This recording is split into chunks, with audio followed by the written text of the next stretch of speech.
तो hello guys, welcome back to our YouTube channel the meticulous. बताइए तो आप सब कैसे हैं। जैसा कि आप सभी को पता है कि आप सबके एग्ज़ाम ख़त्म हो चुके हैं, तो इसकी आपको पहले तो बहुत बहुत बधाई। और मैं मुरली कार्तिक आपका फिर से स्वागत करता हूं। तो पेपर ख़त्म होने के बाद हमारा पहली चीज़ रहती है कि हम सिलेबस देखें। ठीक। तो सिलेबस तो जहाँ तक है आप सबने देख लिया होगा अपना, जो जो एग्ज़ाम में आ रहा है। तो उसी चीज़ को देखते हुए 8वीं क्लास का आज हम 5th चैप्टर लाए हैं, जिसका नाम है न्यायपालिका। ठीक। ठीक। तो ये चैप्टर मतलब काफ़ी अच्छा खासा वेटेज लेके जाएगा कि आपके एग्ज़ाम में। तो इसलिए हम पहले करा रहे हैं, जिससे आप जब तक आपके एग्ज़ाम आए, काफ़ी टाइम है वैसे अभी तो, जब तक आप इसको 3-4 बार देख चुके हो तो आपको मतलब एकदम पक्का हो जाए ये चैप्टर कि आपका कोई क्वेश्चन ना छूटे इससे। ठीक। तो इसी चीज़ को आगे बढ़ाते हुए हम अपना समय ना बर्बाद करते हुए हम अपना चैप्टर शुरू करते हैं। ठीक। तो जैसा कि मैंने आपको बता दिया है, चैप्टर का नाम है न्यायपालिका। न्यायपालिका। ठीक। न्यायपालिका से आप क्या समझते हैं? देखिए, न्यायपालिका जो होती है ना, ये एक तरह से न्याय का काम करती है। ये मोटा मोटा आप इससे ऐसे समझ लो कि देश के अंदर, दुनिया के अंदर जहाँ पे भी न्यायपालिका का यूज़ हो, वो एक तरह से न्याय का काम करती है, मतलब न्याय देती है, न्याय दिलाती है। ठीक। इसका मोटा मोटा यही अर्थ है। तो आपका जो ये चैप्टर है पूरा न्यायपालिका के ऊपर आधारित है। न्यायपालिका कैसे बनी, क्या आया, क्या क्या उसमें संशोधन हुए, ये वगैरह वगैरह, उसकी शक्तियाँ, वो कैसे मतलब एक तरह से पृथक है कार्य कार्यपालिका और अदर पालिकाओं से। ठीक। विधायिका से या कार्यपालिका से कैसे पृथक है, इसके पृथक रहने के फायदे क्या हैं, नुकसान क्या हैं। तो ये चीज़ इसमें हमें पढ़नी है। चलिए शुरू करते हैं। अखबार पर नजर डालते ही आपके देश भर में अदालतों द्वारा किए जा रहे कामों की झलक मिलने लगती है। लेकिन क्या आप बता सकते हैं कि हमें इन अदालतों की ज़रूरत क्यों पड़ती है? तो आपको एक तरह से ज़रूरत का पता ही लग गया होगा, इसमें क्या आने वाला है, ज़रूरत क्यों पड़ती है आपको पता ही लग गया होगा। ठीक। जैसा कि आप इकाई 2 को पढ़ चुके हैं, जैसे आप पहले ही पढ़ चुके हैं चैप्टर नंबर 2। तो हमारे देश में कानून का शासन चलता है। हमारे देश में किसका शासन है? कभी भी हो सकता है आपसे डायरेक्ट ही पूछ रहे हैं, हमारे देश में किस चीज़ का शासन है? शासन है, सॉरी, शासन है। तो कानून का शासन है मतलब संविधान का शासन है। इसका मतलब यह है कि सभी कानून सभी लोगों पर समान रूप से लागू होते हैं, और जब किसी कानून का उल्लंघन किया जाता है तो निश्चित प्रक्रिया अपनाई जाती है। कानून के शासन को लागू करने के लिए हमारे पास एक व्यवस्था न्याय व्यवस्था है।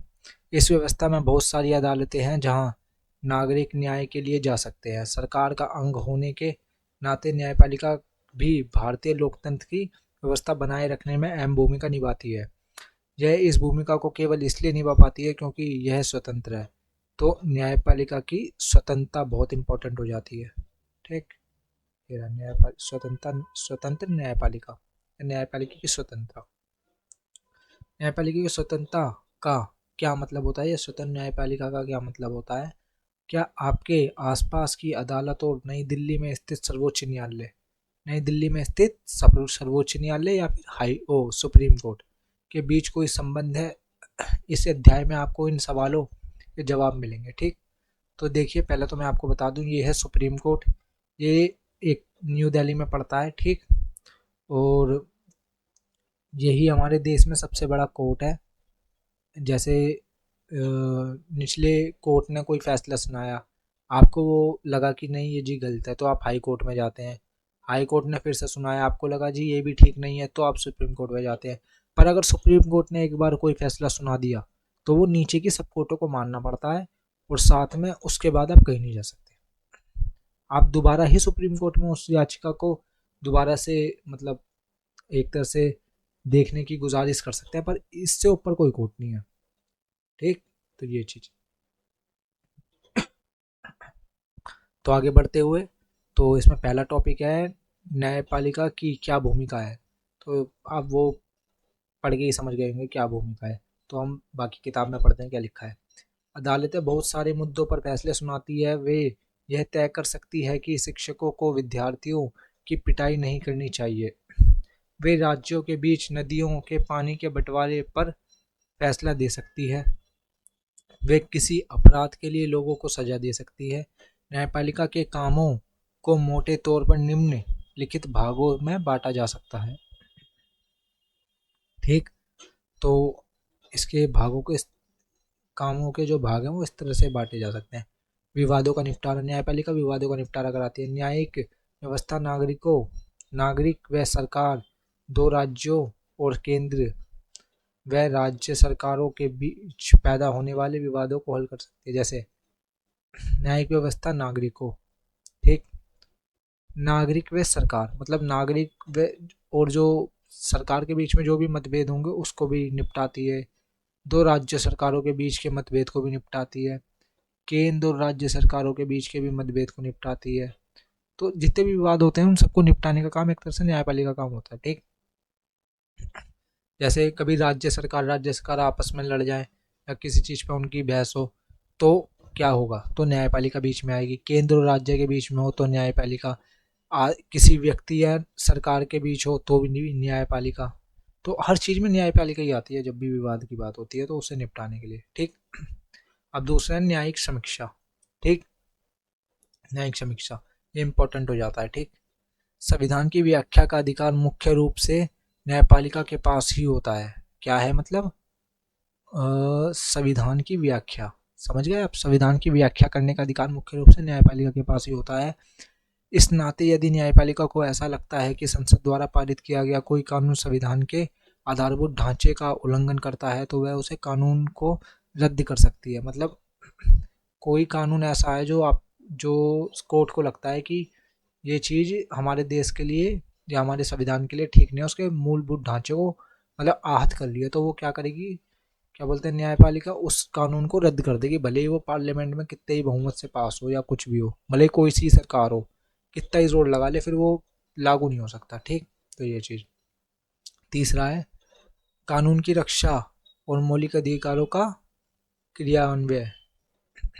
ठीक, तो इसका मतलब है एक तो कानून की रक्षा करते हैं, दूसरा मौलिक अधिकार, हमको मौलिक अधिकार दिए गए हैं संविधान के अंदर। ठीक, अगर देश के किसी भी नागरिक को ऐसा लगता है कि उसके मौलिक अधिकारों का उल्लंघन हुआ है तो वह सर्वोच्च न्यायालय या उच्च न्यायालय जा सकता है। देखो, अगर आपको सर्वोच्च न्यायालय जाना है तो आर्टिकल किसके थ्रू, आर्टिकल 32 के थ्रू जाएंगे, ये सर्वोच्च न्यायालय, इसमें रिट दायर होंगी। ठीक, और आपको अगर उच्च न्यायालय जाना है मतलब हाई कोर्ट जाना है तो जाएंगे आप 224 के द्वारा। ठीक, इसमें भी 5 रिट जारी होती है, दोनों में रिट जारी होती है और कोई भी रिट जारी कर सकता है, सर्वोच्च न्यायालय भी उच्च न्यायालय भी।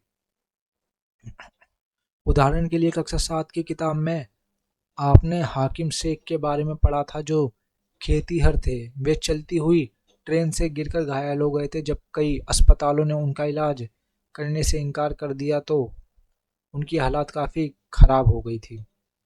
इसी मामले की सुनवाई के बाद सर्वोच्च न्यायालय ने यह फैसला दिया था कि संविधान के अनुच्छेद 21, एक तरह से अनुच्छेद 21 क्या है, अनुच्छेद 21 में प्रत्येक नागरिक को जीवन जीने का मौलिक अधिकार दिया गया है और इसमें स्वास्थ्य का अधिकार भी शामिल है।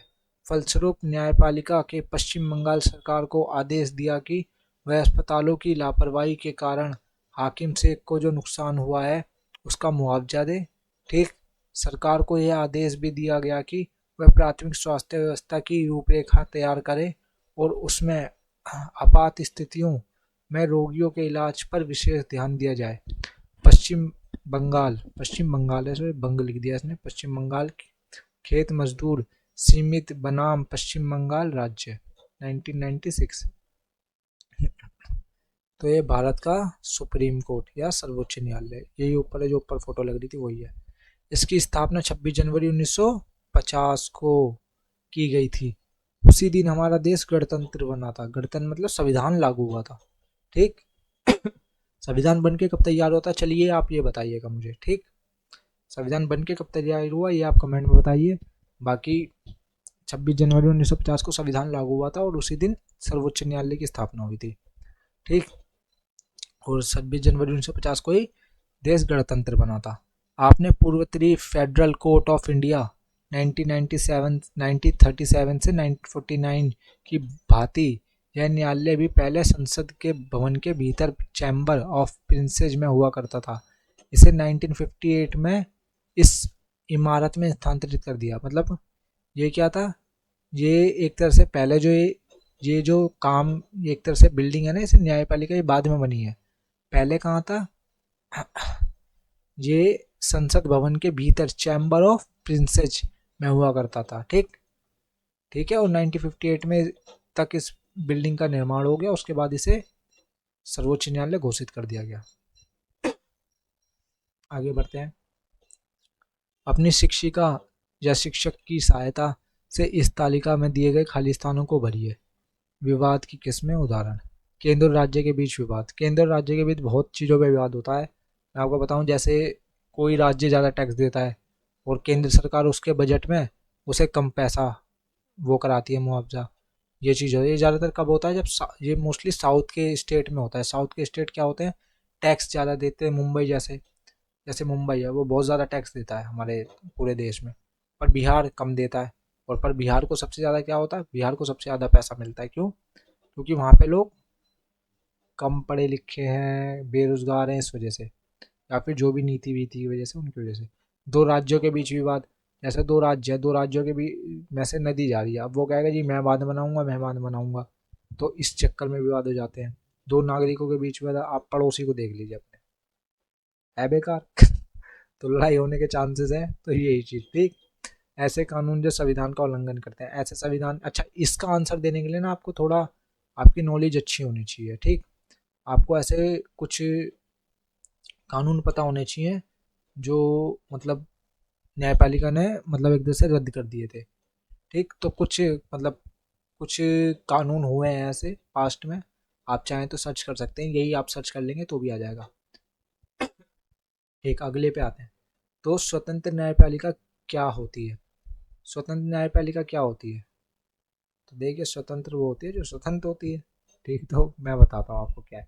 स्वतंत्र न्यायपालिका एक तरह से वो होती है जिसमें कार्यपालिका और विधायिका का कोई हस्तक्षेप ना हो। ठीक। ऐसे ही कल्पना कीजिए कि आप एक ताकतवर नेता एक ताकतवर नेता ने आपके परिवार की जमीन पर कब्जा कर लिया। आप एक ऐसी व्यवस्था में रहते हैं जहां नेता किसी न्यायाधीश को उसके पद से हटा सकता है। मतलब किसी जज को उसके पद से हटा सकता है, या उसका तबादला मतलब ट्रांसफर करा सकता है। जब आप इस मामले को लेकर अदालत में ले जाते हैं तो न्यायाधीश भी नेता की हिमायत करेगा। अब ऑफ कोर्स बात है, वो करेगा नेता की हिमायत, क्योंकि ना तो उसे तबादला चाहिए और ना उसे अपने पद से हटना है, इसलिए करता दिखाई देता है। नेताओं का न्यायाधीश पर जो नियंत्रण रहता है, मतलब नेताओं का जो न्यायाधीशों पर नियंत्रण रहता है, उसे ही स्वतंत्र न्यायपालिका कहते हैं। मतलब कई तरह की होती है, पर स्वतंत्र हो जाए, इस पर कोई दबाव ना हो। मतलब एक तरह से जो न्यायाधीश है उसके ऊपर कोई दबाव ना हो, वो होती है स्वतंत्र न्यायपालिका। नियंत्रण रहता है। उसकी वजह से न्यायाधीश स्वतंत्र रूप से फैसले नहीं ले पाते। स्वतंत्रता का यह अभाव न्यायाधीश को इस बात के लिए मजबूर कर देगा कि वह हमेशा नेता के ही पक्ष में फैसला सुनवाए। हम ऐसे बहुत सारे किस्से जानते हैं जहां अमीर और ताकतवर लोगों ने न्यायिक प्रक्रिया को प्रभावित करने का प्रयास किया है, लेकिन भारतीय संविधान इस तरह की दखलंदाजी को स्वीकार नहीं करता। ठीक। तो भारतीय संविधान जो है बहुत अच्छा है, वो इस तरह की दखलंदाजी को स्वीकार नहीं करता। ठीक। स्वीकार नहीं करता है इस तरह की दखलंदाजी को, कि कोई नेता किसी जज को धमकाए या कुछ भी करे कि ये चीज़ बदलो ना, ऐसा नहीं। जज पूर्ण तरह से स्वतंत्र है अपने फैसले के लिए। ठीक। इसलिए हमारे संविधान में न्यायपालिका को पूर्ण स्वतंत्र रखा गया है। हमारे जो संविधान है उसमें न्यायपालिका को क्या रखा है, पूर्ण एक तरह से पूरी तरह स्वतंत्र रखा गया है। इस स्वतंत्रता का एक पहलू है शक्तियों का बंटवारा। मतलब इस स्वतंत्रता की एक मतलब पहलू क्या है, अब जब तुम शक्तियों को बांटोगे तभी तो किसी का पता लगेगा कि इसके अंदर है या किसी के बाहर है। तो इसलिए ना मतलब हमारे संविधान में शक्तियों का बंटवारा बहुत अच्छे से कर रखा है। जैसा कि आपने पहले अध्याय में पढ़ा था कि हमारे संविधान का एक बुनियादी पहलू है। इसका मतलब यह है कि विधायिका और कार्यपालिका जैसी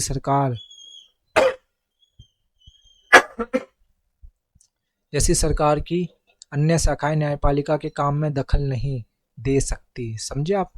विधायिका और कार्यपालिका जैसी सरकार की अन्य शाखाएं, या तो वो या उनकी जैसी अन्य शाखाएं न्यायपालिका के काम में, न्यायपालिका के काम में दखल नहीं दे सकती। अदालतें सरकार के अधीन नहीं है, अदालतें सरकार के अधीन है, ना ही वे सरकार की ओर से काम करती हैं। ठीक।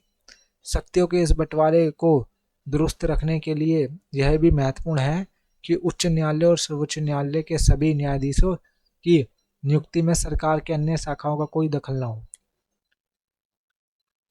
तो ये कह रहा है कि जो न्यायाधीश है इनकी नियुक्ति भी सरकार के द्वारा नहीं होनी चाहिए, क्योंकि अगर सरकार के द्वारा होगी तो जो नेता होगा वो अपने बंदों को ही बिठाएगा, तो इससे क्या होगा, उससे पक्षपात होने की संभावना काफ़ी ज़्यादा बढ़ जाएगी। इसलिए तो इनकी नियुक्ति में सरकार की अन्य शाखाओं का कोई दखल ना हो। इसलिए एक बार नियुक्त हो जाने के बाद किसी न्यायाधीश को हटाना बहुत मुश्किल होता है। ठीक। तो अब आगे बढ़ते हैं। न्यायपालिका की वह स्वतंत्रता अदालतों को भारी ताकत देती है। ठीक।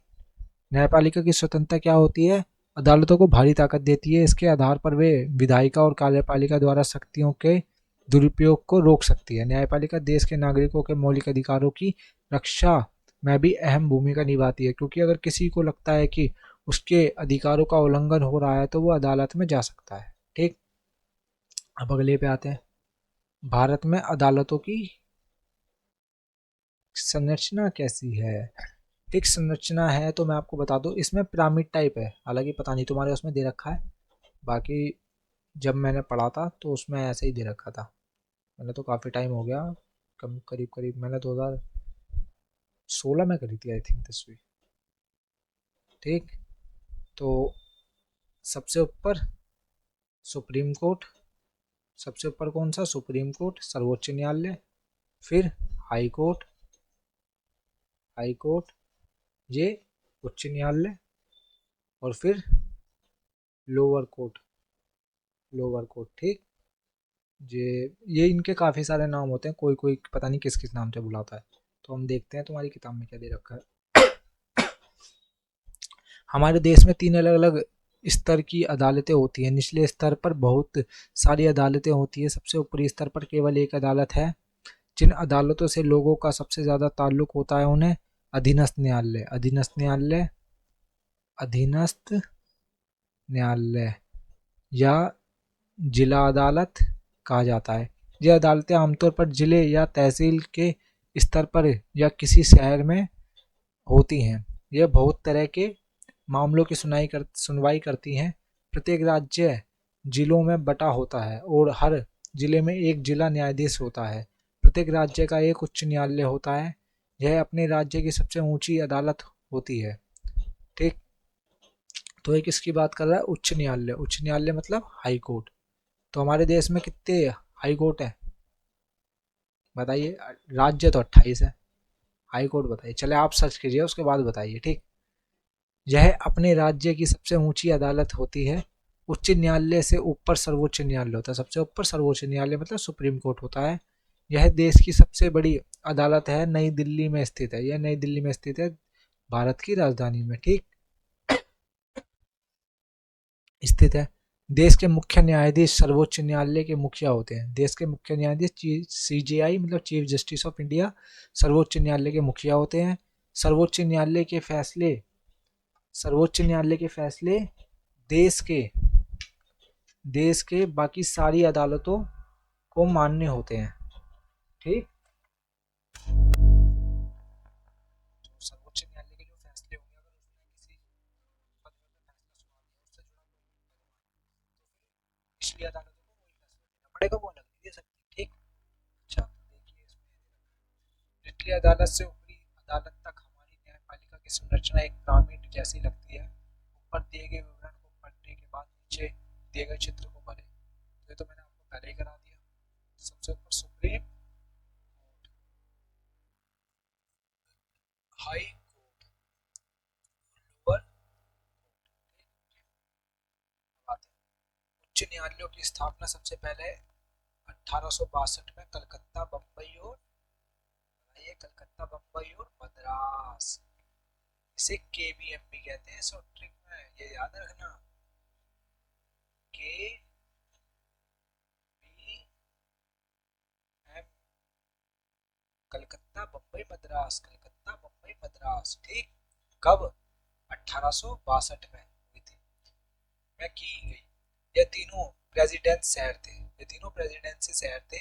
दिल्ली उच्च न्यायालय का गठन 1966, दिल्ली उच्च न्यायालय का, दिल्ली हाई कोर्ट का गठन 1966 में हुआ। आज देश भर में 25 उच्च न्यायालय, चलो जो मैंने उधर बता पूछा था आपसे क्वेश्चन, इसका आंसर देखो किताब में। आज देश भर में 25 उच्च न्यायालय, बहुत सारे राज्यों के अपने उच्च न्यायालय नहीं है, ठीक, जैसे हरियाणा पंजाब, जबकि पंजाब और हरियाणा का एक साझा उच्च न्यायालय मतलब चंडीगढ़ में ही है, ठीक। दूसरी तरफ 4 पूर्वोत्तर राज्य है, पूर्वोत्तर मतलब असम, नागालैंड, मिजोरम और अरुणाचल प्रदेश के लिए गुवाहाटी में एक हाई कोर्ट है, ठीक, एक ही उच्च न्यायालय रखा गया है। जनवरी 2019 से आंध्र प्रदेश और अमरावती और तेलंगाना हैदराबाद में अलग अलग उच्च न्यायालय है। तो इन दोनों राज्य में पहले एक थे, बाद में अलग अलग हुए, ठीक, आंध्र प्रदेश से तेलंगाना अलग हो गया। हाँ, तो क्या हुआ, इन दोनों के अलग अलग हाई कोर्ट बन गए, आंध्र प्रदेश का अमरावती और तेलंगाना का हैदराबाद, ठीक, उच्च न्यायालय अलग अलग। ज्यादा से ज्यादा लोगों के नजदीक पहुंचने के लिए कुछ उच्च न्यायालयों की राज्य के अन्य हिस्सों में खंडपीठ बेंच भी है। खंडपीठ मतलब ये बड़ा है, इसके छोटे छोटे भाग बिठाते हैं। चलो हर कोई तो ऐसा नहीं है डायरेक्ट इधर आ जाएगा, पहले यहाँ पे देखिए सुलटता है यहाँ पे तो फिर इधर, ठीक। क्या विभिन्न स्तरों की ये अदालतें एक दूसरे से जुड़ी हुई हैं? बिल्कुल जुड़ी हुई हैं, जी हाँ जुड़ी हुई है। भारत में हमारे पास एकीकृत न्यायिक व्यवस्था है। इसका मतलब यह है कि ऊपरी अदालतों के फैसले नीचे की सारी अदालतों को मान्य होते हैं। इस एकीकरण को समझने के लिए अपील की व्यवस्था को देखा जा सकता है। अगर किसी व्यक्ति को ऐसा लगता है कि निचली अदालत द्वारा दिया गया फैसला सही नहीं है, तो वह उससे ऊपर की अदालत में अपील कर सकता है। वही है जो मैंने आपको स्टार्टिंग में समझाया था ना, कि आप चाहो तो सबसे लोअर कोर्ट, फिर हाई कोर्ट, फिर सुप्रीम कोर्ट जा सकते हो। अपील की व्यवस्था को समझने के लिए आइए हम एक मुकदमे पर चर्चा करें। यह राज्य दिल्ली प्रशासन बनाम लक्ष्मण कुमार एवं अन्य का मुकदमा है, जो निचली अदालत से सर्वोच्च न्यायालय तक लड़ा गया, ठीक। 1980 में फरवरी महीने में लक्ष्मण कुमार ने 20 वर्षीय सुधा गोयल से विवाह किया। वे दिल्ली में एक फ्लैट में रहते थे, जहां लक्ष्मण के भाई और उनके परिवार भी रह रहे थे। 2 दिसंबर 1980 को सुधा की अस्पताल में मौत हो गई, वह जली हुई थी। सुधा के घर वालों ने अदालत में मुकदमा दायर किया। जब निचली अदालत के सामने यह मुकदमा आया तो 4 पड़ोसियों को भी गवाह के तौर पर बुलाया गया था, ठीक। पड़ोसियों ने बयान में कहा कि 1 दिसंबर की रात को उन्होंने सुधा की चीख सुनी थी और मामला जानने के लिए वे बलपूर्वक लक्ष्मण के घर में घुसे। वहां उन्होंने देखा कि सुधा की साड़ी से आग की लपटें उठ रही थी। उन्होंने सुधा को एक एक बोरे में कंबल में लपेटकर आग बुझाई। सुधा ने उन्हें बताया कि उसकी सास शकुंतला ने उसके ऊपर मिट्टी का तेल डाला था और लक्ष्मण कुमार ने आग लगाई थी। मुकदमे के दौरान सुधा के परिवार वालों ने एक पड़ोसी ने कहा, ठीक, मुकदमे के दौरान कहा था एक पड़ोसी ने, कि सुधा के ससुराल वाले उसके साथ बहुत ज्यादा मारपीट करते थे। उनकी मांग थी कि पहले बच्चे के पैदा होने पर उन्हें एक बड़ी रकम, एक स्कूटर और एक फ्रिज दिया जाए। अपने बचाव में लक्ष्मण और उसकी मां ने कहा कि सुधा दूध गर्म कर रही थी कि तभी उसकी साड़ी में आग लग गई। इन सभी बयानों को साक्ष्यों के आधार पर निचली अदालत ने लक्ष्मण, उसकी मां शकुंतला को सुधा के जेठ सुभाष चंद्र को दोषी करार दिया और तीनों को मौत की सजा सुनाई, ठीक। फिर 1983 के नवंबर महीने में तीनों आरोपियों ने इस फैसले के खिलाफ उच्च न्यायालय मतलब हाई कोर्ट, ठीक, उच्च न्यायालय में अपील दायर कर दी। दोनों तरफ के वकीलों ने तर्क सुनने के बाद उच्च न्यायालय ने फैसला लिया कि सुधा की मौत एक दुर्घटना थी, वह मिट्टी के तेल से जलने वाले स्टोव से जली थी। अदालत ने लक्ष्मण कुमार, शकुंतला और सुभाष चंद्र तीनों को बरी कर दिया। शायद आपको कक्षा 7 की किताब में महिला आंदोलन पर केंद्रित चित्र निबंध याद होगा। उसमें आपने पढ़ा था कि 1980 के दशक में देश भर में महिला संगठन दहेज हत्या मतलब दहेज न मिलने की वजह से लड़कियों की हत्या के खिलाफ आवाज उठा रहे थे। उन्हें इस बात पर दुख हुआ था कि अदालत इस तरह की घटनाओं में दोषियों को दंडित नहीं कर पा रही। उच्च न्यायालय के उपरोक्त फैसले ने ऐसी जागरूक महिलाओं को काफी परेशान कर दिया।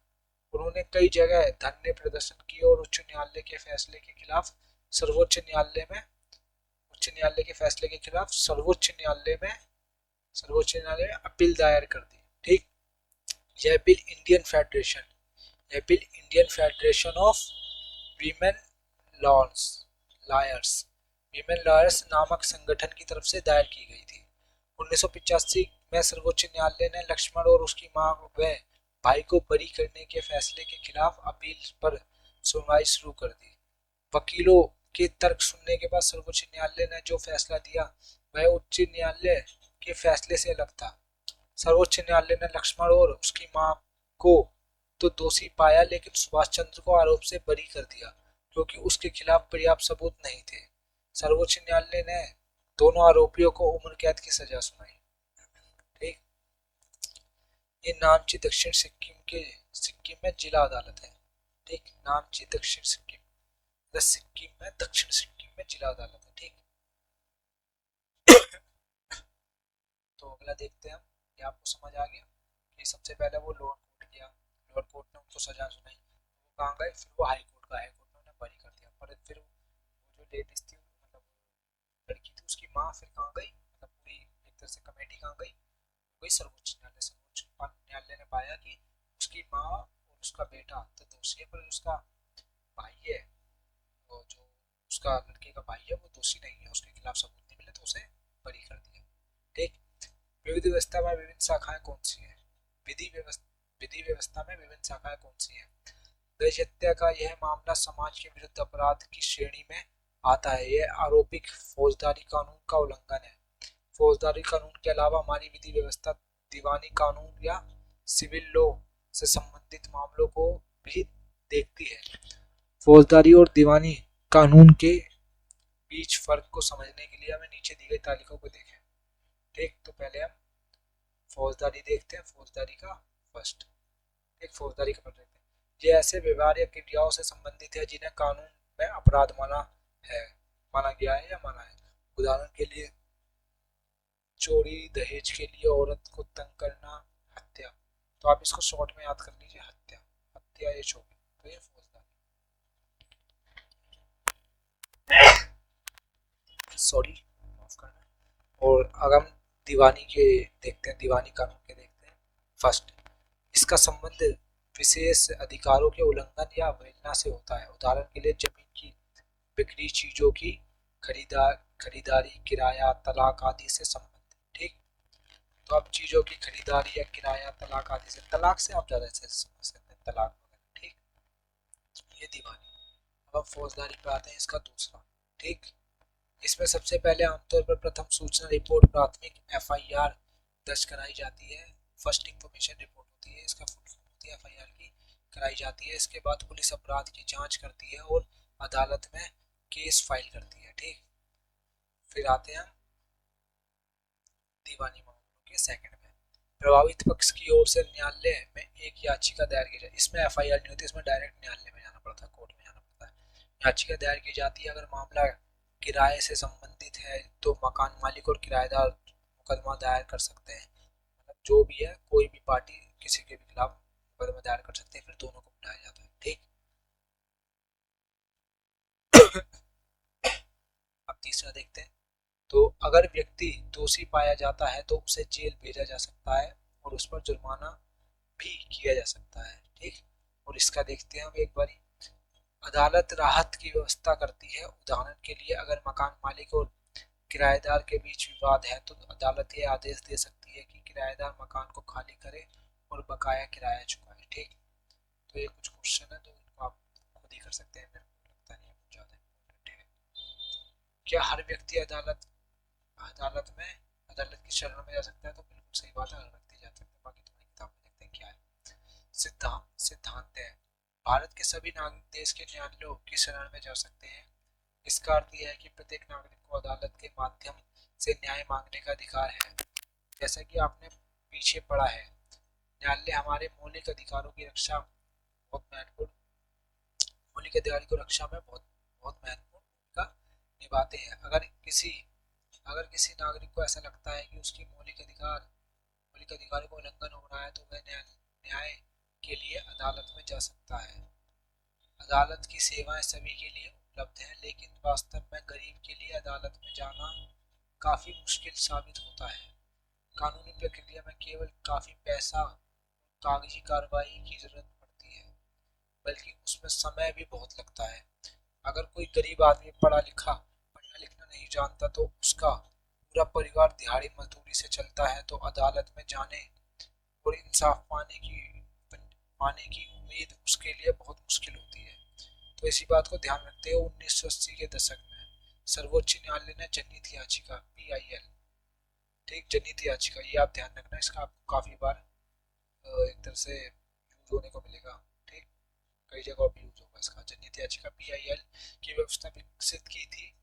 इस तरह सर्वोच्च न्यायालय ने न्याय तक ज्यादा से ज्यादा लोगों की पहुंच स्थापित करने के लिए प्रयास किया है। न्यायालय ने किसी भी व्यक्ति या संस्था को ऐसे लोगों की ओर से जनहित याचिका दायर करने का अधिकार दिया है जिनके अधिकारों का उल्लंघन हो रहा है। यह याचिका उच्च न्यायालय, सर्वोच्च न्यायालय में दायर की जा सकती है। ठीक, न्यायालय ने कानूनी प्रक्रिया को बेहद सरल बना दिया है। न्यायालय ने कानूनी प्रक्रिया को बहुत सरल बना दिया है।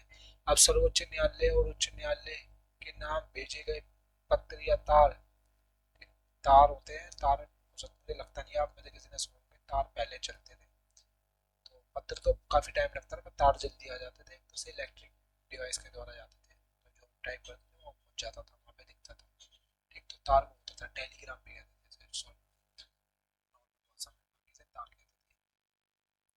अभी जनहित याचिका माना जा सकता है। शुरुआती सालों में जनहित याचिका के माध्यम से बहुत सारे मुद्दों पर लोगों को न्याय दिलाया गया था। बंधुआ मजदूरों को अमानवीय श्रम से मुक्ति दिलाने और बिहार में सजा काटने के बाद भी रिहा नहीं किए गए कैदियों को रिहा करवाने के लिए जनहित याचिका का ही इस्तेमाल किया गया था।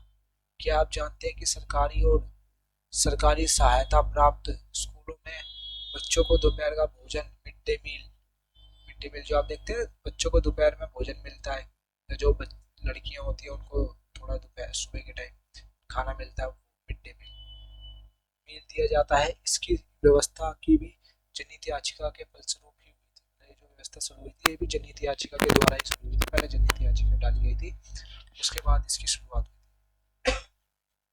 दाई और दाई और दिए गए चित्रों को देखें और नीचे दिए गए विवरण का पढ़ें। ऊपर जो ये चित्र दे रखे हैं, इनको देखिए और ये विवरण को पढ़िए, आप इनको आराम से पढ़ सकते हैं, कोई इसमें ज्यादा बड़ी बात नहीं। तो अब हम आगे बढ़ते हैं। आम आदमी के लिए अदालत तक पहुंचना ही एक न्याय तक पहुंचना होता है। अदालतें नागरिकों के मौलिक अधिकारों की व्याख्या में एक अहम भूमिका निभाती है, जैसा कि आपने उपरोक्त उदाहरण में देखा है। अदालत ने ही संविधान के अनुच्छेद 21 की व्याख्या करने के बाद यह कहा था कि जीवन के अधिकार में भोजन का अधिकार भी शामिल होता है। इसलिए अदालत ने राज्यों को आदेश दिया कि वह दोपहर के भोजन की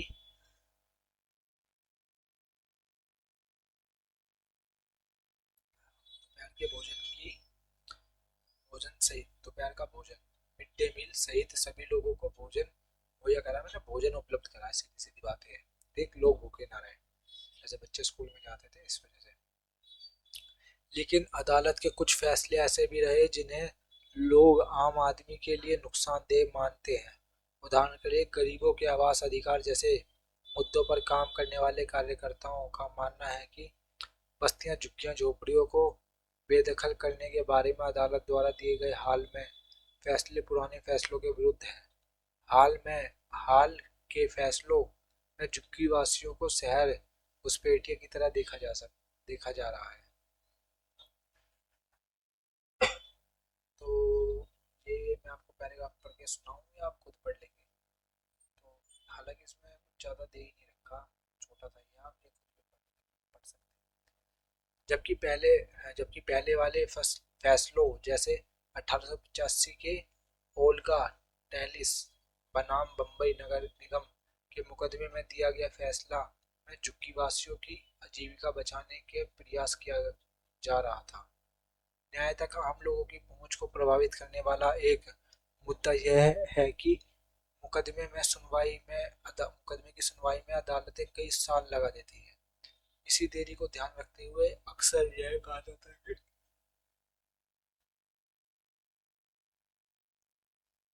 कहा जाता है कि इंसाफ में देरी यानी इंसाफ का कत्ल। ठीक, इंसाफ में देरी मतलब इंसाफ का कत्ल। ठीक, तो भारत के न्यायाधीशों की संख्या देखते हैं। तो उच्च न्यायालय में उच्चतम न्यायालय, सर्वोच्च न्यायालय, उच्चतम न्यायालय मतलब सर्वोच्च न्यायालय या सुप्रीम कोर्ट में स्वीकृत पद कितने हैं? 34 और कार्यरत है 34। ठीक, और उच्च न्यायालय मतलब हाई कोर्ट में 1079। ठीक, ये है स्वीकृत पद और कार्यरत है 655 और रिक्त स्थान है 424। ठीक, और जिला या अधीनस्थ न्यायालय लोअर कोर्ट, इसमें 22,644 स्वीकृत पद है, 17,509 कार्यरत है और 5,135 रिक्त है। ठीक, इसके बावजूद इस बात से इनकार नहीं किया जा सकता है कि लोकतांत्रिक भारत में न्यायपालिका ने एक महत्वपूर्ण भूमिका निभाई है। न्यायपालिका ने कार्यपालिका और विधायिका की शक्तियों पर अंकुश लगाया है और नागरिकों के अधिकार की सुरक्षा की है। संविधान सभा के सदस्यों ने एक ऐसी न्यायपालिका का बिल्कुल सही सपना देखा था जो पूरी तरह स्वतंत्र हो। यह हमारे लोकतंत्र का एक बुनियादी पहलू है। ठीक, तो आपका चैप्टर यहीं पे खत्म होता है। तो आप बिल्कुल बता सकते हैं आपको कैसा लगा। हालांकि इसमें कुछ मुश्किल था नहीं, मैंने आपको पहले ही बता दिया इसमें क्या क्या आने वाला है। जैसे मैंने स्टार्टिंग करी थी तभी मैंने आपको मोस्टली इसकी चीज़ें बता दी थी। तो आप बेशक बताइए आपको कैसा लगा चैप्टर, और अगर आपको कोई इसमें लगता है कि हमें कुछ सुधार करना चाहिए आप अपना रिव्यू भी दे सकते हैं। हम बिल्कुल आपकी बात मानेंगे और आप इसको अपने दोस्तों के साथ शेयर कीजिए, सबका भला कीजिए और आप सभी अच्छे से पढ़िए और सभी पास भी नहीं टॉप मारिए। ठीक, तो जैसा कि आप जानते हैं आप सब मेटिकुलस टीम के साथ जुड़े हुए हैं और मैं आशा करता हूँ कि आप सभी बहुत अच्छे होंगे। तो इसी के साथ मैं अपनी वाणी को विराम देते हुए आप सभी से अलविदा लेता हूँ और ये ज़रूर कहूँगा कि आप please like share and subscribe ज़रूर करें क्योंकि बड़ी मेहनत लगती है वीडियो में और इसके लिए हम आपसे कोई चार्ज भी नहीं लेते हैं। तो प्लीज़ इतना तो आप कर ही सकते हैं हमारे लिए। ठीक, धन्यवाद। आपसे मिलते हैं अगली